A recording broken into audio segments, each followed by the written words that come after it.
Hello दोस्तों, आप सभी का जनता क्रिएशन में स्वागत है। मैं आपकी होस्ट और दोस्त शगुन। आज के इस वीडियो में हम नवरात्रि के 7वें दिन की कथा सुनेंगे। आइए शुरू करते हैं। अम्बे मैया की जय। नवरात्रि के 7वें दिन माँ कालरात्रि देवी की पूजा की जाती है। काल अर्थ मृत्यु होता है और रात्रि का अर्थ है अंधकार, अतः काल रात्रि का अर्थ हुआ अंधकार एवं अज्ञानता की मृत्यु। माँ काल रात्रि दुर्गा का सबसे भयंकर रूप है। काल रात्रि माँ का रूप गहरा है। माँ के गले में विद्युत की माला और बिखरे बाल हैं। माँ काल रात्रि के 4 हाथ हैं और उनका एक हाथ वर मुद्रा में है, जिसे वह भक्तों को आशीर्वाद देती हैं। दूसरा हाथ अभय मुद्रा में है, जिसे वह भक्तों की रक्षा करती हैं। तीसरे हाथ में उन्होंने वज्र पकड़ा है और चौथे हाथ में नुकीला कांटा है। माँ काल रात्रि का वाहन गदा है। माँ की पूजा करने से व्यक्ति अपने क्रोध पे नियंत्रण पा सकता है। नवरात्रि का 7वां दिन तांत्रिक क्रियाओं के साधना करने वाले लोगों के लिए अति महत्वपूर्ण है। बंधुओं, आइए अब माँ कालरात्रि देवी की जन्म की कथा सुनते हैं। प्राचीन समय में शुंभ निशुंभ दैत्यों ने अपने बल से इंद्र का राज्य छीन लिया और स्वर्ग लोक पे अपना आधिपत्य स्थापित कर लिया और देवताओं पे अनेक अत्याचार करे। तब वह मदद मांगने हिमालय पर्वत पर जाकर माँ भगवती की स्तुति करने लगे।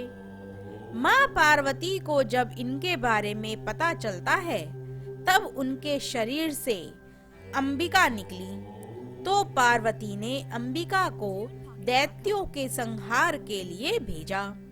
युद्ध में शुंभ और निशुंभ ने 2 राक्षसों चंड और मुंड को भेजा। अंबिका देवी ने चंड और मुंड से लड़ने के लिए काली देवी का निर्माण किया और काली माता ने चंड और मुंड राक्षसों का वध किया। इसलिए वह चामुंडा के नाम से जानी गईं। इसके बाद शुंभ और निशुंभ राक्षसों ने रक्त बीज नामक अति पराक्रमी राक्षस को भेजा।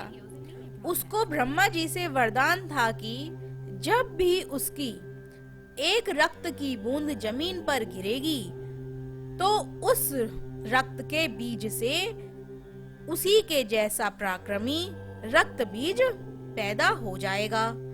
युद्ध में जब रक्त बीज का रक्त जमीन पे गिरता, वैसे वैसे ही उसके जैसे पराक्रमी रक्त बीज बढ़ते जाते। ऐसा होने से देवताओं का भय बढ़ गया। उनका भय देखकर अंबिका माँ ने काली माँ से कहा, चामुंडे, अपने रूप को बड़ा करो और रक्त बीज से उत्पन्न हुए सारे महाअसुरों का भक्षण करो। उसके बाद काली माँ ने अपना रूप बड़ा करके अपने त्रिशूल से रक्त बीज पर प्रहार किया। तब रक्त बीज के शरीर से जो भी रक्त निकला, उसको माँ ने पी लिया और उसके बाद माँ ने रक्त बीज को वज्र बाण खड़क से मार डाला। माँ कालरात्रि दुष्टों का नाश करने वाली और क्रूरता को खत्म करने वाली हैं। अम्बे मैया की जय। आज की यह कथा यहीं पर समाप्त होती है। आगे की कथा अगले अध्याय में सुनेंगे। दोस्तों, अगर आपने अभी तक हमारा चैनल सब्सक्राइब नहीं किया है तो जल्दी से कर दीजिए और हाँ, बेल आइकन जरूर दबाएं, जिससे हमारी आने वाली नई वीडियोस की नोटिफिकेशन आपको मिलती रहे। Thank you friends watching this video. Do not forget to like, share and subscribe.